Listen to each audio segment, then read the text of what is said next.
de almuerzo. Después, pero la clase de hoy, para continuar con lo que se ha estado avanzando, es el pleuripulmones. Hemos ido de la parte externa, el doctor les hablaba de anatomía y superficie, les hablaba de caja torácica, ahora vamos a ir al contenido de esta caja torácica. Parte del contenido es justamente la pleura o la cavidad pleural y los pulmones. ¿Sí? Si nosotros ubicamos las cavidades pleurales, son espacios que están a ambos lados, se ve mejor, a ambos lados del mediastino, ¿no? Entonces, el mediastino, ¿qué es? El espacio que queda entre las dos cavidades pleurales. Esa parte del mediastino la va a hacer con la doctora Magno. Estas cavidades pleurales están tapizadas por esta membrana, que es como, imagínense como un globo al que le dan un puño, ¿no es cierto? El pulmón crece desde el centro y empieza a expandirse dentro de la caja torácica, de tal manera que la pleura parietal, que es esta que estamos viendo aquí, luego va a entrar en contacto con la pleura visceral, que es la capa que cubre el pulmón. Entonces, repito, esta pleura forma dos espacios o dos cavidades que son de las 4 cavidades más grandes que tenemos, cavidades serosas que tenemos en el cuerpo humano. 2 son las cavidades pleurales, la otra es el peritoneo, y la tercera, que también la van a ver en la siguiente clase, es la cavidad pericárdica. Todas cavidades serosas.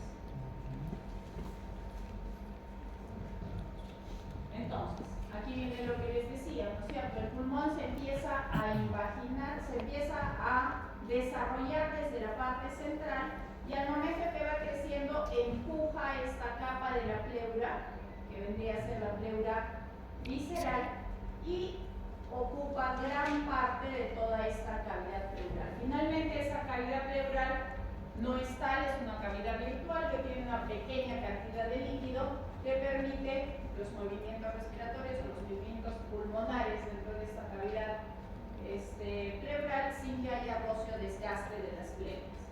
Entonces, esta pleura es una sola membrana, ¿no?, que se va a dividir, si está cubriendo el pulmón, en pleura visceral, y si está tapizando las paredes, en pleura parietal.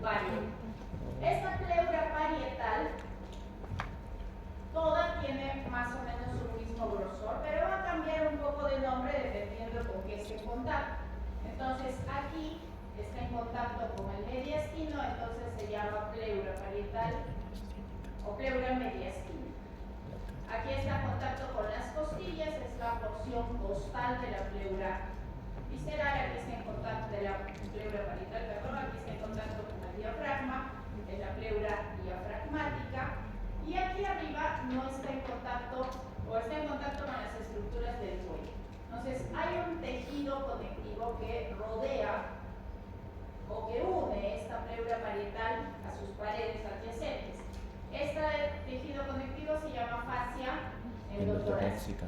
Esa fascia endotorácica también va a cambiar de nombre. Aquí la fascia endotorácica mediastínica, la porción diafragmática, que está bastante adherida, es difícil despegar la pleura de la pared o del diafragma, así como de la pared costal. Y aquí en la parte superior, la pleura mediastínica que tapiza a la fascia endotorácica que tapiza esta pleura que cubre o que contacta con el cuello, esta es la que se va a engrosar y va a formar una membrana que se llama membrana suprapleural. Algunos libros incluso dicen que aquí hay 3 ligamentos que en realidad no tienen una función como tal de ligamentos de sostener la pleura, pero está descrito tejido conectivo de la columna hacia esta membrana suprapleural. Entonces ven que esta fascia, esta pleura parietal va a hacer reflexiones aquí, rodea el pedículo pulmonar, cambia de dirección, se adhiere al pulmón y cambia de nombre también a pleura visceral. Esto es lo que les mencionaba. Existe literatura que describe que hay 3 ligamentos: un ligamento costopleural medial que va hacia la primera costilla, un ligamento que va hacia la apófisis transversa de la sexta vértebra cervical y un ligamento vértebro-pleural que va de la fascia endotorácica, que aquí ya se llama membrana suprapleural, hacia los cuerpos de C6 y C7. Pero, repito, no tienen importancia funcional. Esto no evita que yo pueda desprender fácilmente la fascia a este nivel. Ahora, esto es importante que lo recuerden porque va a servir al momento de que ustedes ausculten a sus pacientes, porque me imagino que ustedes van a ser de los que sí examinan, ¿no es cierto? No de los que se basan puramente en exámenes auxiliares. Entonces, cuando ustedes examinan los pulmones de un paciente, tienen que saber qué parte del pulmón están examinando y dónde van a examinar pulmón y dónde ya no hay pulmón. La pleura parietal se prolonga un poco más hacia abajo del límite del borde pulmonar. Esos espacios, vamos a ver más adelante, se llaman recesos. Entonces, si ustedes quieren examinar la parte del lóbulo superior, van a examinar ese lóbulo en la parte anterior. Si quieren examinar los lóbulos posteriores, pues van a examinar en la cara posterior del cuerpo. ¿Y cómo más o menos sé dónde está? Como vamos a ver, el pulmón derecho difiere del izquierdo porque el derecho tiene 3 lóbulos, el izquierdo tiene 2, tiene 3 lóbulos porque tiene 2 cisuras, el izquierdo solo tiene una, y la cisura oblicua, que es común a ambos pulmones, se origina en la parte posterior, en la parte iliar, y más o menos desciende por la sexta costilla, por el borde de la sexta costilla. Y en el lado derecho, la cisura horizontal se origina en la línea media axilar, que ya la conocen ustedes, y viaja casi paralelo debajo de la cuarta costilla. Entonces, estas cisuras nos dividen al pulmón en lóbulos. Si yo examino por encima de la cuarta costilla, estoy examinando puramente el lóbulo superior. Si examino debajo de la cuarta costilla hacia adelante, voy a examinar el lóbulo medio. Y para examinar el lóbulo posterior, como ya les dije, se examina por detrás. ¿Sí? Ahora, en el lado izquierdo hay una pequeña variación porque por la presencia del corazón. Aquí. Un ratito, porque hay un grupo como de 12 que. Doctora, les he dicho que vamos a acabar el curso y no pueden llegar puntual. ¿Qué hacemos, doctora? Si no tuviera otra posibilidad. Cierra la puerta, por favor.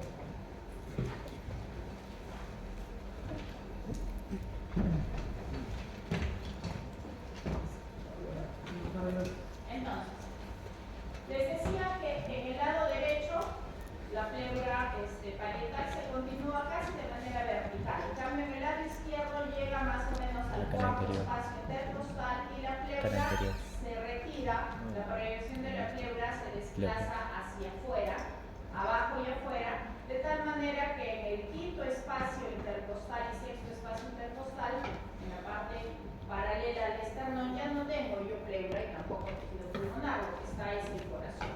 Esta referencia es importante porque va a haber momentos en los que ustedes necesiten hacer una pericardiocentesis, o sea, un drenaje del saco pericardio.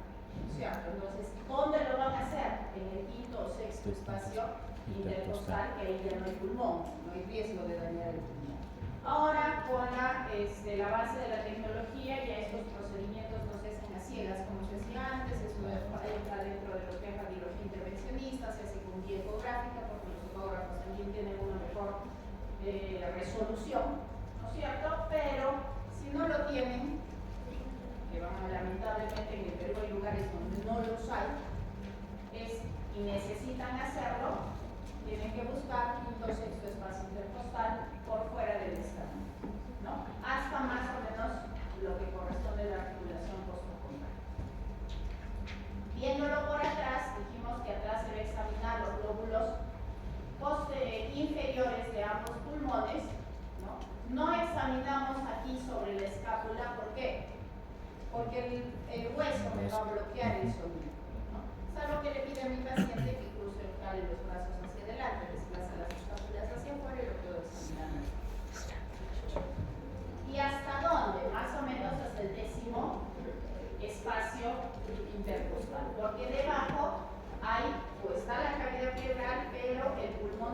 nuevamente se expande allí al momento que realiza una inspiración profunda. Entonces, estos espacios o estos recesos que tenemos en las cavidades pleurales están allí para permitir que el pulmón pueda aumentar su capacidad y disminuir cuando yo estoy respirando, ¿no? Porque cuando respiro mi pulmón se insufla y se hincha, porque se llena de aire. Cuando expiro regresa a su posición normal. Entonces, estos son los recesos de los que hablaba, ¿no? La zona donde la pleura parietal cambia de dirección rodeando la misma pared, pero no está ocupado por tejido pulmonar. Esos son los recesos postdiafragmáticos. Importantes porque ustedes cuando ven una radiografía van a ver esto oscuro, porque no tiene nada de contenido, lo deben ver libre. ¿Qué pasa si no está libre esto? Es que hay un derrame pleural que puede ser líquido, que puede ser sangre, que puede ser pus, ¿no? Que eso es lo que vamos a ver en las partes inferiores. ¿Qué pasa cuando lo que sea o lo que ha invadido la cavidad pleural es aire? El aire no se va hacia abajo, el aire se va hacia arriba. Entonces voy a ver una zona negra en la parte superior de mi cavidad pleural y eso hace que el pulmón colapse.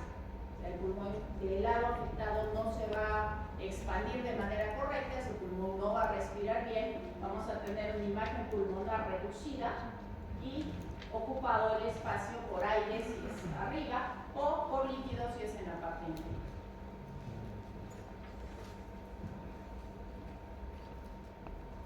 Cambiar de lateral, ¿no? Esto es una vista de los recesos, pero en un corte en el plano sagital, ¿no es cierto? Estamos viendo el hígado, el riñón. Entonces, esta es la parte posterior del receso postdiafragmático, la parte anterior del receso postdiafragmático, este es el lado derecho, donde voy a ver el receso postomediastínico más claramente hacia el lado izquierdo. Si hago un corte o veo una imagen en corte sagital, que es como se ven, por ejemplo, las tomografías pulmonares, ¿no? Las tomografías pulmonares, este es un esquema, ¿no? Pero las tomografías pulmonares vemos las imágenes así.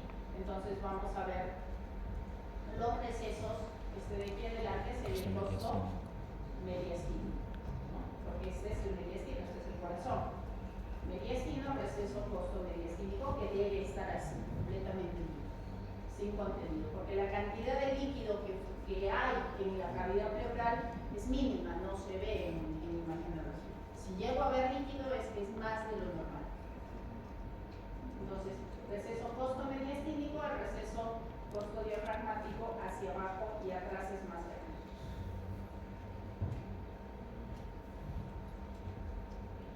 Ahora, estas cavidades pleurales van a estar ocupadas por estos dos órganos, los pulmones, que no son otra cosa que proyecciones que van a permitir la hematosis, ¿no? Y los pulmones en general los dos tienen cosas en común y cosas que los hacen diferentes. El vértice es la parte más aguda del pulmón, que algunos libros lo definen como la porción pulmonar que sobrepasa el borde superior de la segunda costilla, es más alto, digamos, hacia la parte posterior que hacia adelante. La base, que es cóncava, semicircular, que está apoyada sobre el diafragma. La cara externa, que tiene una parte anterior, una parte lateral y una parte posterior. Cara externa, cara costal también, porque está en contacto con las costillas. Y la cara interna o cara mediastínica, ¿no? Entonces tengo dos caras, un vértice, una base y voy a tener dos bordes. Este borde agudo anterior que separa la cara externa de la cara mediastínica y este borde inferior semicircunferencial que separa la cara costal de la diafragmática o de la base.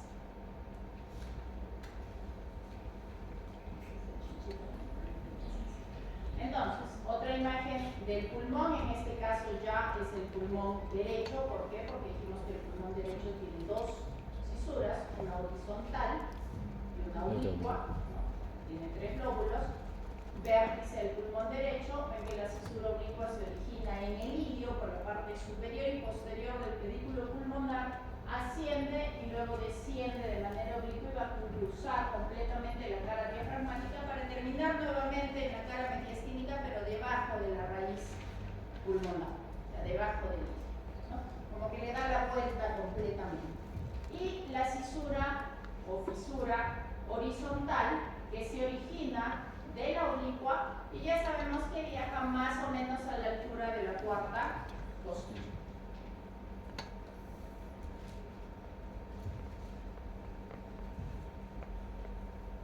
Y el pulmón izquierdo, que no tiene fisura horizontal en el 92% de casos, porque existe un porcentaje en el que podemos encontrar una fisura horizontal. No es lo más frecuente, no es lo usual, pero pueden encontrar un pulmón izquierdo con 3 nódulos, eventualmente sí. No. Ustedes saben que trabajo en medicina legal, de todas las necropsias que voy haciendo alrededor de 20 por mes desde hace 15 años, he encontrado un solo pulmón izquierdo con 3 nódulos. No hay posibilidad de que me equivoque porque lo saco de la cavidad, ¿no? O sea, no es que está agarrando el derecho y lo acabo dentro de la cavidad tenía el izquierdo con 3. Entonces, una eventualidad puede darse, pero es muy frecuente. En la literatura 18% más. Ahora, este pulmón izquierdo igual tiene vértice, tiene una base, tiene una fisura o cisura oblicua, y ven que tiene una proyección aquí hacia adelante que es delgadita, como una lengua, por eso se llama língula del pulmón izquierdo, que está tapando, cubriendo al corazón, o al pericardio propiamente dicho, ¿no? Porque el corazón está dentro de la cavidad pericardial. Ahora, esta es la cara mediastímica de los pulmones. También tiene diferencia, ¿no? Ven que la fisura oblicua se origina por detrás y arriba del ilio pulmonar y termina por delante y debajo del ilio pulmonar. ¿Qué es el ilio? Este espacio por donde van a ingresar o salir las estructuras que entran o salen del pulmón. Todo el contenido se llama pedículo o raíz pulmonar. El espacio por donde ingresa ese contenido, ese es el ilio, ¿no? Y van a ver esa misma nomenclatura de ilio y raíz en la mayoría de vísceras macizas. O sea, hay un ilio esplénico, hay un ilio hepático, hay un ilio renal, ¿cierto? Entonces, en las vísceras macizas van a encontrar ilios y van a encontrar raíces de esos contenidos, que van a cambiar de nombre dependiendo del órgano. Entonces, el pedículo o raíz pulmonar es el conjunto de estructuras que ingresan o salen. El ilio es este espacio por donde ingresan las estructuras del pedículo pulmonar dentro del pulmón. Ahora, ¿cómo o qué más diferencio yo en los pulmones? ¿Cómo sé cuál es derecho, cuál es izquierdo? Esto es fácil, ¿no? Acá tengo 2 lóbulos, acá tengo 3. Pero además, como están en contacto con los tejidos o los órganos que ocupan el mediastino, estos órganos van a dejar sus impresiones en la cara mediastínica de los pulmones. Entonces, si este es el pulmón derecho, si se ubican en base a las estructuras anatómicas que asumo que ustedes ya han leído, la impresión de qué órgano es este.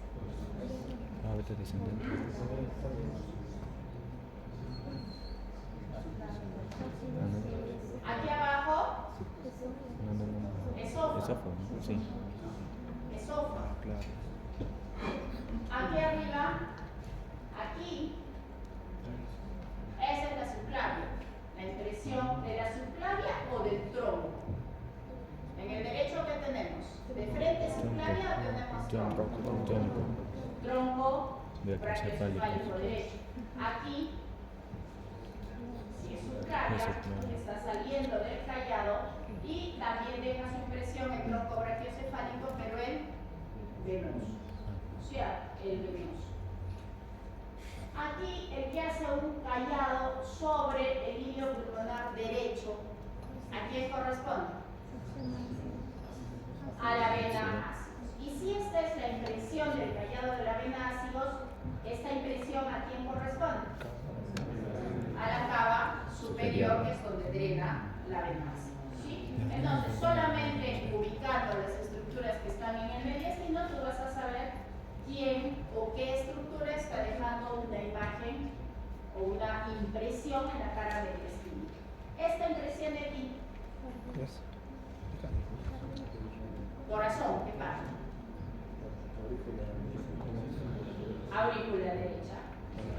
aurícula derecha del corazón, a donde llega la vena cava superior, ¿no es cierto?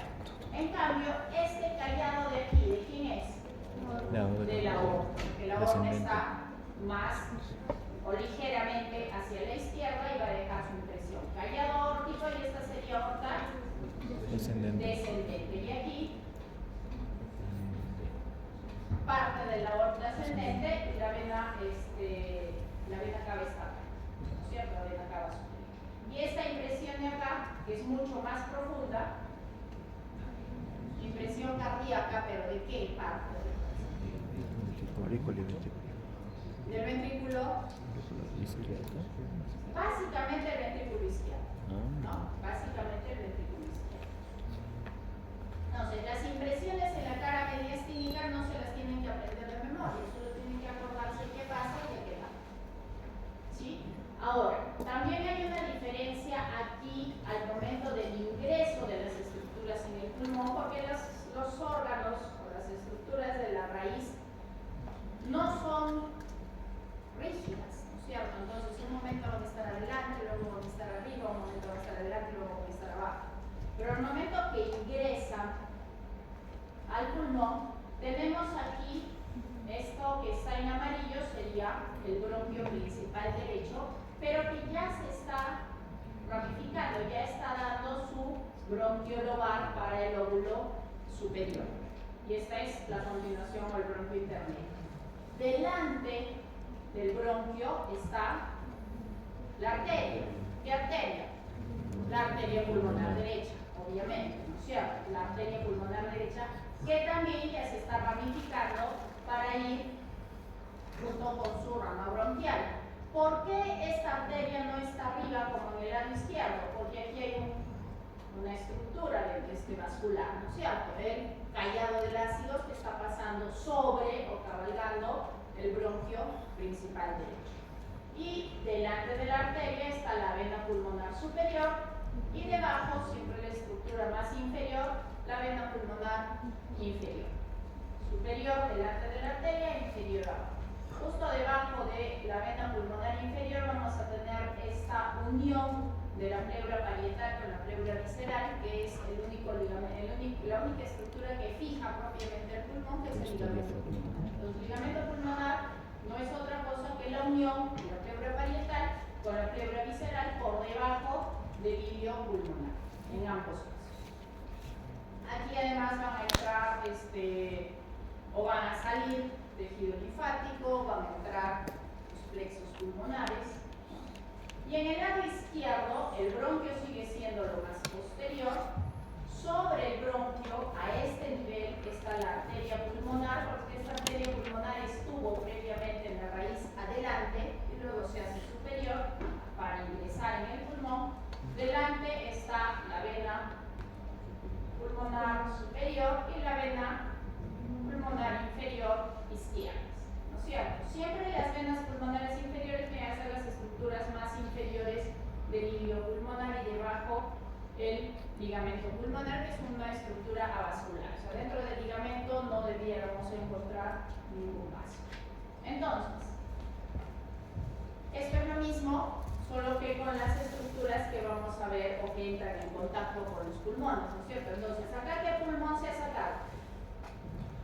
Porque esta es una vista del mediastino, pero el mediastino ¿de qué lado? Del lado derecho, ¿no es cierto? Vena cava superior, ácigos, callado del ácigos, entonces este es el bronquio principal derecho, delante del bronquio principal derecho, arteria pulmonar derecha, debajo y delante vena pulmonar superior e inferior derechas. Delante de la raíz pulmonar está descendiendo este nervio, que es el frénico. Y detrás del pedículo raíz pulmonar está descendiendo este otro nervio, que es el vago. ¿Sí? Entonces, no se olvide, por delante el frénico, por detrás de la raíz el vago. El vago va a dar aquí ramas para el plexo cardíaco y para el plexo pulmonar que van a ingresar a los pulmones. Entonces, esto en esquema, y esto es exactamente lo mismo, pero en una disección de cadáver, ¿no? Entonces, aquí está fracturado el pericardio. Esta es callado callado del ácidos, esto, bronquio principal. Derecho, aquí está vena pulmonar superior, vena pulmonar inferior, que no se ve tan clarita, ¿no es cierto? Y la vena cava superior. Por aquí adelante es nervio frénico y por aquí atrás el vago. ¿Qué es esto? Cadena simpática. Cadena simpática, ¿no es cierto? La cadena simpática y estas de aquí, las ramas intercostales del agua. Lo que les decía hace un momento, la proyección de la fisura oblicua a la altura de más o menos la cuarta costilla, perdón, la horizontal en la cuarta costilla, la oblicua sigue más o menos la dirección de la sexta costilla adelante, ¿no? Entonces eso hace que nuestro lóbulo inferior lo examinemos siempre atrás. Lóbulo inferior se examina siempre atrás, superior y medio adelante. Ahora, esto es lo mismo, pero es ¿qué lado del mediastino? El izquierdo. Se ha retirado el pulmón izquierdo, entonces acá vemos callado de la aorta, igual, aquí, detrás de la raíz pulmonar. ¿Qué nervio es este? Va. Delante de la raíz pulmonar, el freno, ¿no? No se puede confundir. Y el orden de las estructuras aquí es diferente, es el bronquio principal izquierdo sobre el bronquio principal izquierdo, la arteria pulmonar izquierda, delante la vena pulmonar superior y debajo la vena pulmonar inferior. Igual tenemos aquí o la cadena simpática, ¿no? Y lo mismo aquí en cadáver. Entonces, ¿esto de acá qué es? Frénico, ¿no? Esto, aorta descendente, callado de la aorta, arteria pulmonar izquierda, bronquio principal izquierdo, vena pulmonar superior, vena pulmonar inferior, siempre la parte más baja de la raíz pulmonar.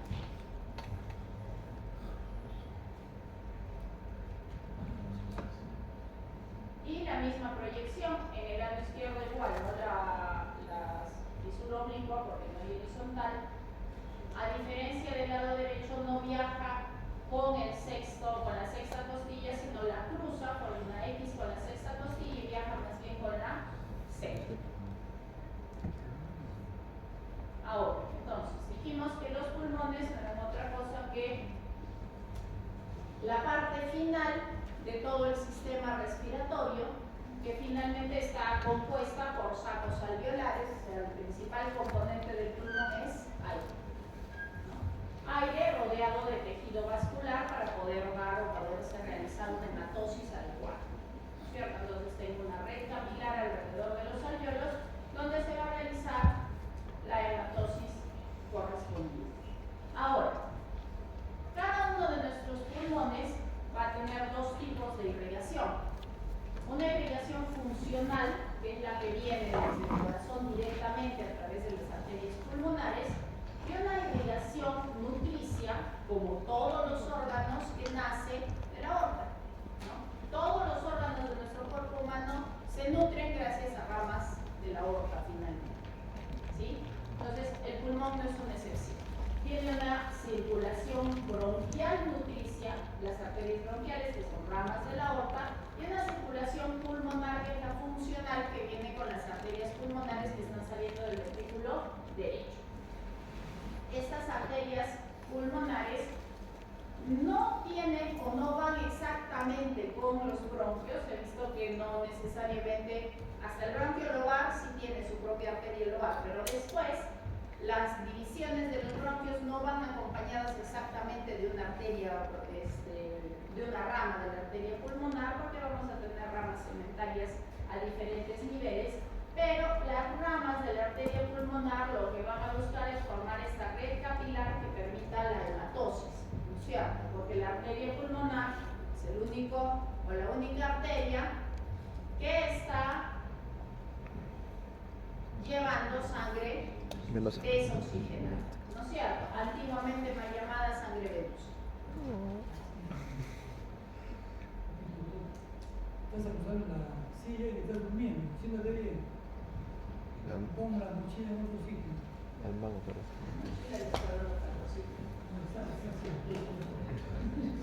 ¿Quién ha dicho el mango? Es que no han comido. Si comen, es porque comen, y si no han comido es por hipoglucemia. La idea es que se nos mantenga el destino. O culpa del docente que está aburriendo la clase, ¿no es cierto? No. Está cansado, pero está estudiando. Pido perdón. Pido que...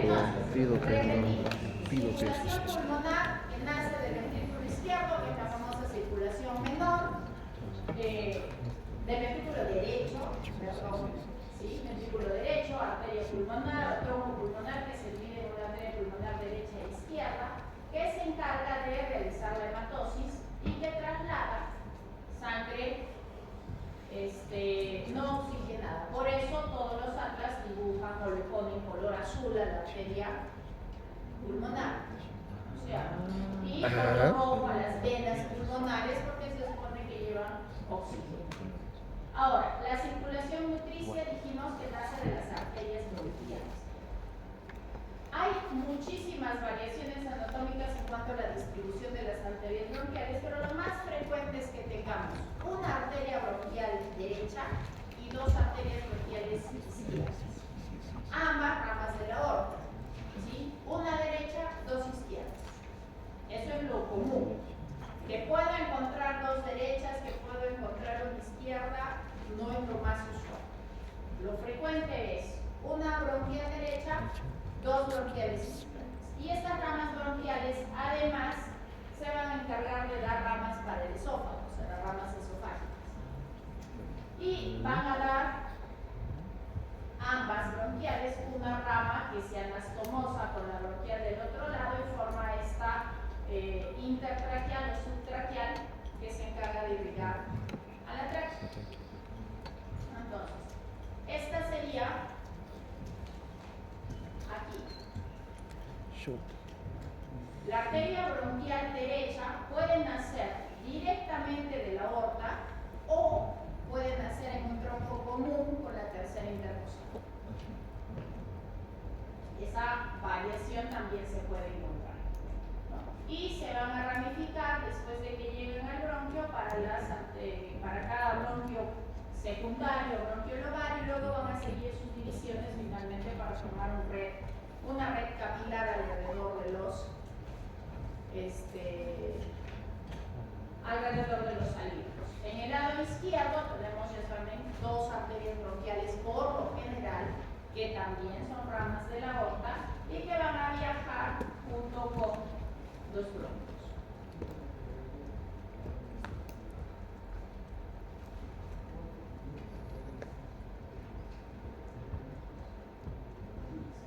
Entonces,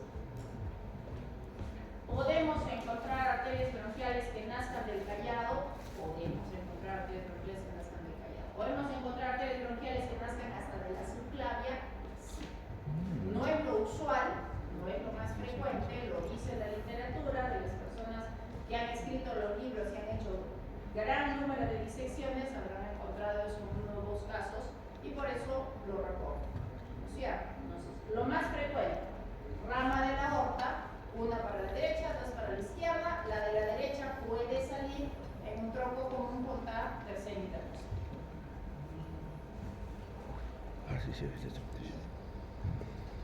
Ahora, en cuanto a los componentes de la raíz pulmonar, que ya los hemos ido viendo, solamente los vamos a recordar, tenemos tráquea, su división, bronquio principal derecho, más grueso. Por delante del bronquio principal derecho cruza la arteria pulmonar derecha, ¿no es cierto? Y va a dar su rama para el lóbulo superior, una segmentaria anterior y se va a continuar hacia los lóbulos inferiores. Está saliendo o se está formando la vena superior derecha de la vena lobular superior con la media y la vena inferior drena todo el lóbulo inferior, la vena pulmonar inferior, ¿no? Y llegan esas dos venas a la aurícula izquierda con sangre oxigenada. Entonces, en el pedículo pulmonar vamos a encontrar de esta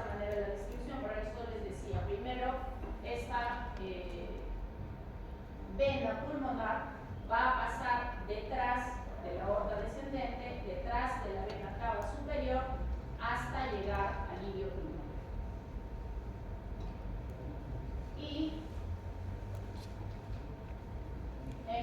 una vez que, o si retiramos el tejido pulmonar, vamos a ver que va a irse ramificando no solo en arterias lobares, sino en arterias segmentales, ¿no? Vamos a ver los segmentos un poquito más adelante. Y esto es en el lado izquierdo, ¿no es cierto? A diferencia del derecho, la arteria pulmonar izquierda está pasando sobre el bronquio principal izquierdo, no delante, y la vena delante de las dos estructuras, tanto la inferior como estructura más baja y la superior ordenada.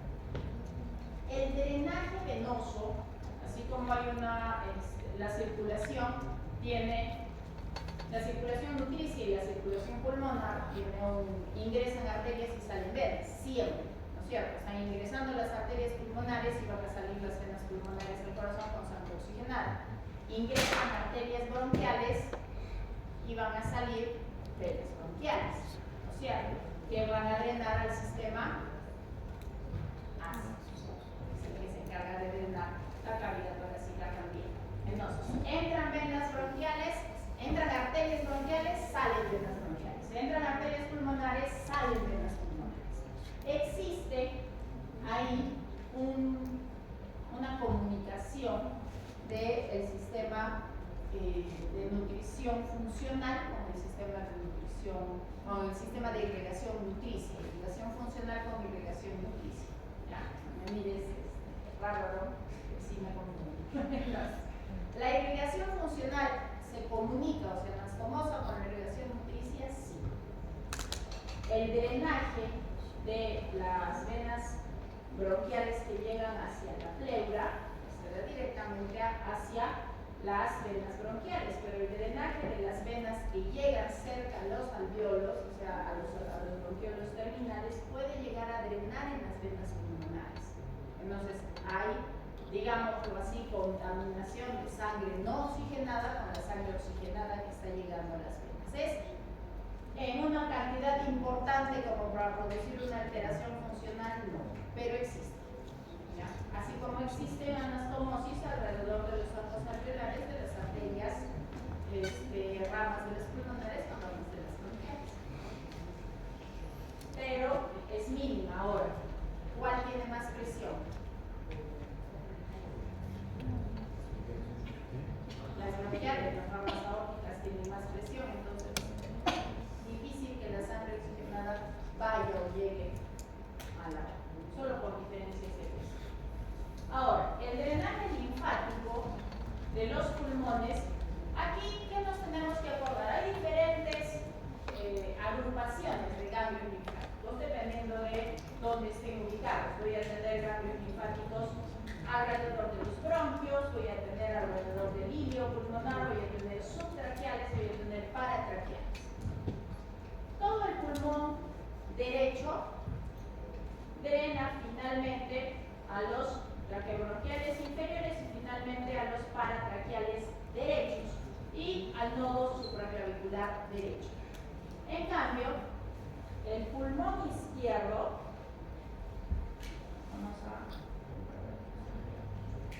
el pulmón izquierdo va a drenar, porque ya está bien bajito, no se ve que ahorita hace un poquito, ¿no?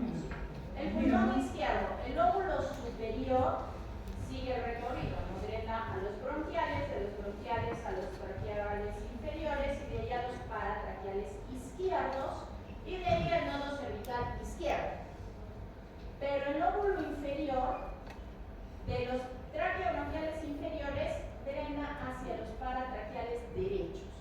Entonces, cuando yo tengo un tumor en el lóbulo inferior, lo más razonable es que yo, o cuando sospecho un cáncer pulmonar, es que yo haga una biopsia del nodo supraclavicular derecho. ¿Sí?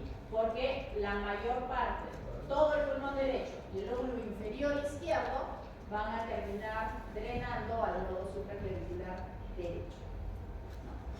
Ahora, puede haber también drenaje de los lóbulos inferiores hacia el nodo celíaco a través de este nódulo, a través de estos ganglios que están cerca del esófago, los esofágicos, y atravesando el hiato del esófago llegar a los ganglios del nodo celíaco. O sea, esa es la forma en la que avanzaría una neoplasia pulmonar hacia la cavidad abdominal. Esa es una de las razones más importantes por las que ustedes deben reconocer o recordar el drenaje linfático de los ojos para la transmisión o la diseminación de la neoplasia. Ahora, la inervación de los pulmones.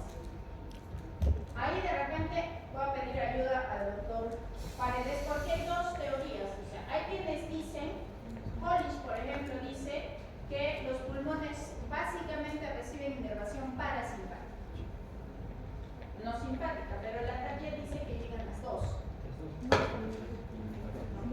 Entonces, ¿cómo? ¿Qué dicen de Ambas Paredes? por dos plexos. Uno, el plexo cardíaco, que recibe ramos del vago, ramos directos, y otro el plexo venoso, el plexo pulmonar, perdón, profundo, que va por detrás de los bronquios, que también va a viajar con los bronquios. Y va a rodear a los bronquios, se va a introducir a su capa o a la pared bronquial y va a inervar glándulas, va a inervar músculo liso de los bronquios y va a inervar músculo liso de los vasos. Entonces, ahí es donde interviene el sistema simpático y parasimpático para producir broncoconstricción, ¿no? O broncodilatación, como digo, según Hollis, solamente parasimpático. Incluso dicen que solo el vago es el que se encarga de controlar la respiración porque tiene un sensor de dilatación que cuando ya los bronquios están lo suficientemente insuflados para la inspiración y te hace expirar fluyendo más lento, ¿no? Entonces, son dos versiones dependiendo de la literatura. Pero lo que sabemos en general es que los plexos se llaman plexos porque tienen todo tipo de fibras, ¿no? Simpáticas y parasimpáticas. Y si los plexos son los que inervan a los pulmones, deberíamos entender que tiene inervación simpática y parasimpática.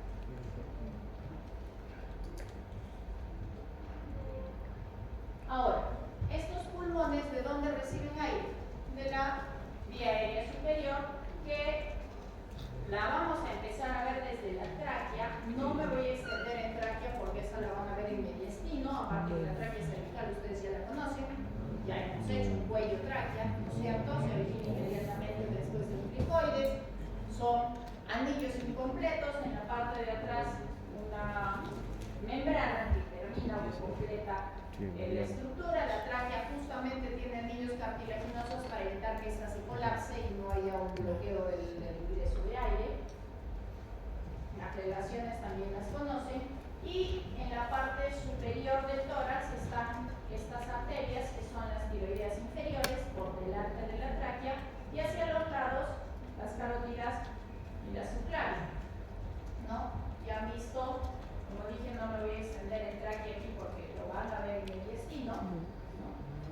En el cadáver, a la altura del ángulo external o del ángulo de Lewis, está la bifurcación de la tráquea. Pero en el ser vivo, en las personas vivas, la bifurcación está un poquito más alta, más o menos al sexto, séptima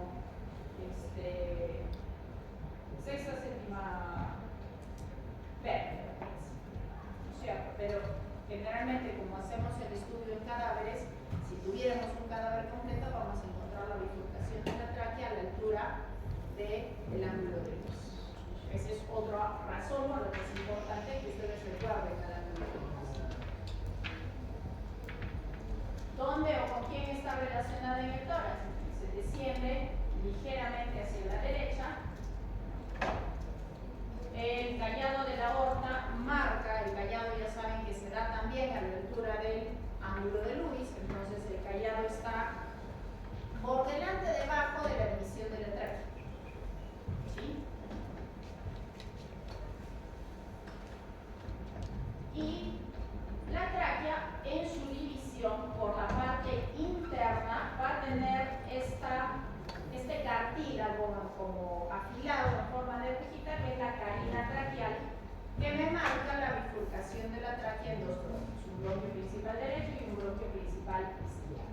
Entonces, esta es una radiografía, una imagen radiográfica. El único órgano que ustedes van a ver en una placa radiográfica que tenga aire libremente en su cavidad es la tráquea. Si no hayan visto nunca una radiografía, si les ponen una radiografía y les señalan en el mediastino una estructura con aire, no puede ser otra cosa que la tráquea. ¿Ya? El esófago generalmente está colapsado, solamente tiene su cavidad que está ocupada cuando está pasando alimento. ¿Ya? Entonces, no puede ser el esófago.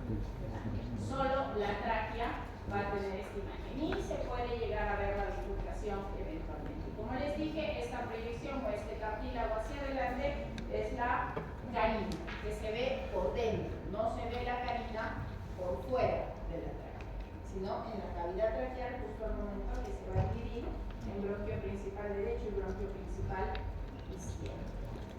¿Qué debemos recordar de la división? Las características de cada bronquio. El bronquio principal derecho casi sigue la dirección de la tráquea. Es más ancho y es más corto. Es al revés, ¿no? No, este es el izquierdo. Claro, aquí pareciera más vertical.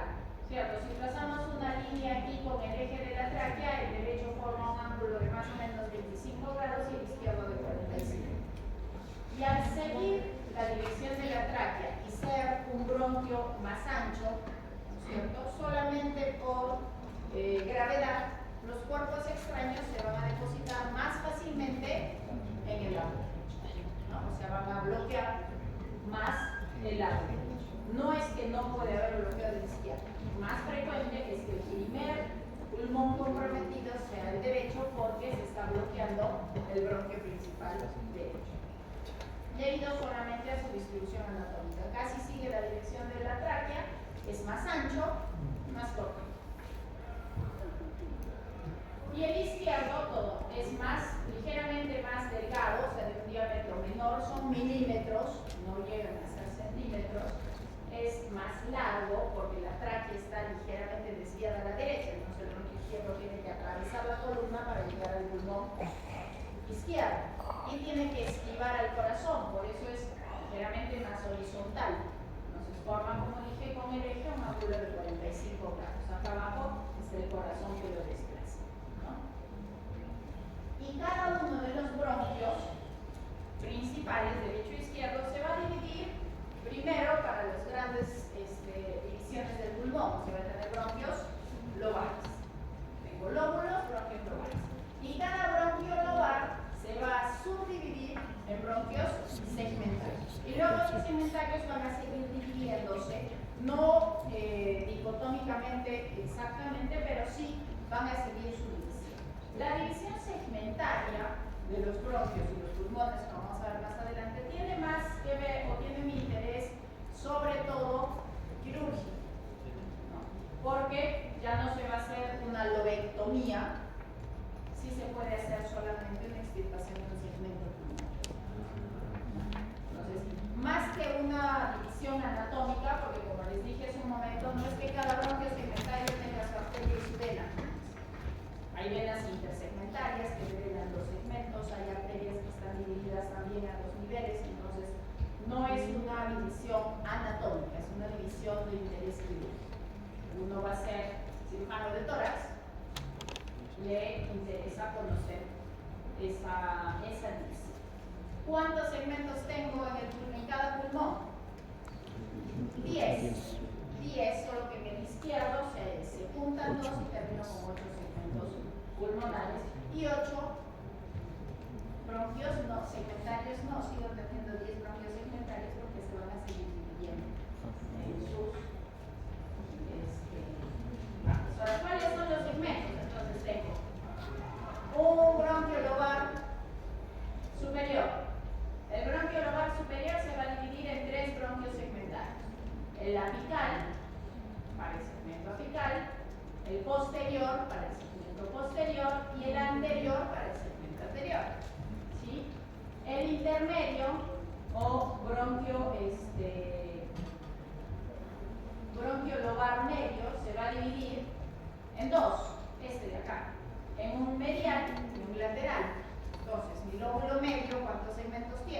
ambos medial y un lateral. Y esta porción que olvidaba mencionar, el bronquio intermedio, que va a ser cruzado por la arteria pulmonar, se llama así bronquio intermedio al segmento del bronquio pulmonar derecho después de que ha dado su bronquio lobar superior. ¿Sí? Entonces aquí es bronquio intermedio. Entre el bronquio lobar superior y la salida del bronquio lobar medio, este es el bronquio intermedio. Sale el bronquio lobar medio y ya es el bronquio lobar inferior. En la parte superior, casi al mismo nivel del bronquio lobar medio, solo que hacia atrás va a salir un bronquio segmentario para el lóbulo inferior, que es el segmentario superior del lóbulo inferior. Luego tengo el bronquio segmentario basal anterior, basal lateral, basal posterior y este de aquí que es el basal medial. ¿No? Entonces tengo 5 segmentos en el lóbulo inferior: superior, basal anterior, basal medial, basal lateral y basal posterior.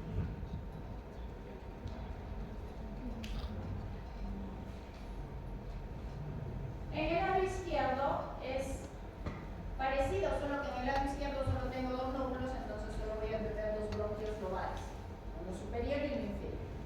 Y del bronquio lobar superior va a salir el bronquio para la língula, que es el equivalente al lóbulo medio del derecho. Y entonces voy a tener un bronquio de la língula que se va a dividir en un segmentario superior y un segmentario inferior. Y voy a tener un segmentario anterior, un tronco común para el segmento ápico posterior, que es uno de los que se unen. En el derecho teníamos el segmento apical y el segmento posterior. Acá tenemos el segmento ápico posterior. Tengo un tronco común para los dos, que luego se va a dividir en un segmentario apical y un segmentario posterior. Tienen los mismos nombres, solo que uno es derecho e izquierdo. Se continúa con bronquio lobar inferior y del bronquio lobar inferior igual sale un segmentario superior, ¿sí? Sale un segmentario basal anterior, basal lateral, basal posterior. ¿Cuál falta? El basal medial. ¿Por qué? Porque todo el segmento medial del pulmón izquierdo prácticamente ha sido desplazado y comprimido por la presencia del corazón. Por eso es que no tenemos o no describen ese segmento, ¿no? Y esto es lo mismo. O sea, tráquea, bronquio derecho, bronquio izquierdo. Tengo en una vista anterior que voy a ver segmento apical, anterior y parte del posterior, en el lado derecho, el lateral y medial del lóbulo medio, y solamente voy a ver el segmento anterior basal del lóbulo inferior. En el lado izquierdo voy a ver el ápico posterior y el anterior. El lingular superior, lingular inferior, igual solamente veo el segmento o el segmento superior del lóbulo inferior. Si lo veo por atrás, ¿qué voy a ver? En el izquierdo, ápico posterior, anterior, parte del anterior y parte del segmento superior lingular. El inferior no lo veo. En el lado derecho veo el apical y el posterior. El anterior no lo veo. En el lóbulo inferior voy a ver el superior de ambos, ¿no? Superior del lóbulo inferior, que no es lo mismo que este apical. Superior del lóbulo inferior, este es ahí está abajo el plagio. El 8 es el anterior basal, ¿no es cierto? Veo por fuera el anterior basal, voy a ver el basal lateral y voy a ver el basal posterior. Posterior, lateral, anterior. Si lo veo lateralmente, voy a ver casi todos los segmentos de ambos pulmones. Y si lo veo en una vista medial, aquí voy a ver el segmento medial del pulmón derecho. Y no tengo segmento medial en el pulmón izquierdo, se junta todo en el anterior basal. Porque el medial ya saben que ha sido desplazado por el corazón. Entonces tengo en total 10 segmentos en el lado derecho, apical del lóbulo superior, posterior del lóbulo superior, anterior del lóbulo superior. superior del lóbulo posterior, basal posterior, basal lateral, basal anterior y basal medial. En el lado y del lóbulo medio, lateral del lóbulo medio y medial del lóbulo medio. En el izquierdo, ápico posterior y anterior del lóbulo superior y el lingular superior e inferior, todo del lóbulo superior. O sea, mi lóbulo superior tiene 3 segmentos y mi lóbulo inferior tiene 4. Tiene 4 segmentos arriba, 4 segmentos abajo. Superior, el basal anterior, basal lateral, basal posterior.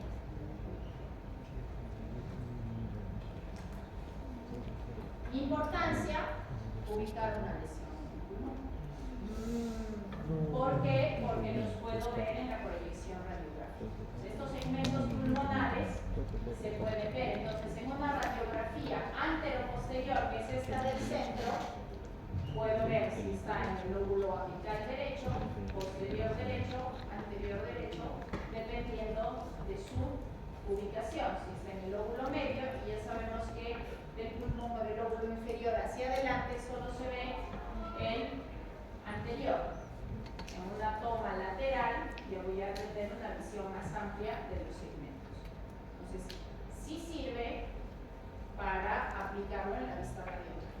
Y dependiendo de dónde esté la lesión, ya saben que si es quirúrgica, el cirujano de tórax, ¿qué va a hacer? Extirpar un segmento, ya no todo un lóbulo, como se decía anteriormente. Y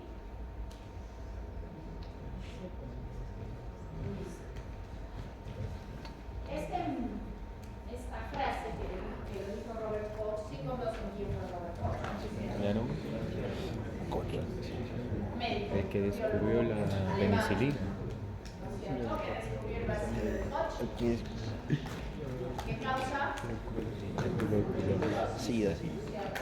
Él dijo ¿No es que cuando difteria? un médico va detrás del cerebro de su paciente, a veces la causa siguiente, haciendo referencia a que el estado del paciente depende de lo que el médico haga o deje de hacer. ¿Y de qué depende de que ustedes tengan un actuar correcto? De que sepan, de que aprendan, de que estudien y aprendan a tratar al paciente, no a la enfermedad. Entonces, hay que recordar que el cerebro nunca va a hacer un diagnóstico que no conoce. Y si no lo conoces es porque no lo has estudiado. Y si se te pasa el diagnóstico, puedes hacer un mal tratamiento, y si haces un mal tratamiento, los errores de los médicos se tapan con tiempo. ¿De qué depende de ustedes? De que empiecen a pensar que van a tratar con la vida de los pacientes. Iatrogenia. Eso es lo que hace diferente a nuestra profesión. Nos podemos equivocar, sí, somos seres humanos, pero hay que tratar de minimizar ese error. Y la única forma de minimizarlo es estando bien preparados. ¿Listo, chicos? ¿Alguna pregunta? ¿Dudas? ¿Todas? ¿Quejas? Dime. La irrigación de la pleura es de ramas de las arterias aórticas, algunas de las ramas bronquiales de la pleura parietal y de las ramas intercostales, la pleura visceral de las ramas bronquiales y la pleura parietal de las ramas intercostales. ¿Por qué solamente hay una arteria bronquial derecha y dos izquierdas? Porque si viene la disminución, viene la inflamación. Así lo decidió la naturaleza, por disposición de la arteria, porque es más sencillo, no es que sea menos importante un Sí, lo quiso pulmón que el Morfeo. otro, no es más, la arteria bronquial derecha suele ser de un calibre ligeramente mayor, ¿cierto? No es patológico, Pero es el no sé, porqué no de sé, una yo poco. distribución ¿Qué es es casi como plastilina? preguntar por qué tenemos solo un hueso y un músculo. Es patológico, cholo. Es así no sucede. La naturaleza decidió que era lo mejor y ahí no tenemos una explicación.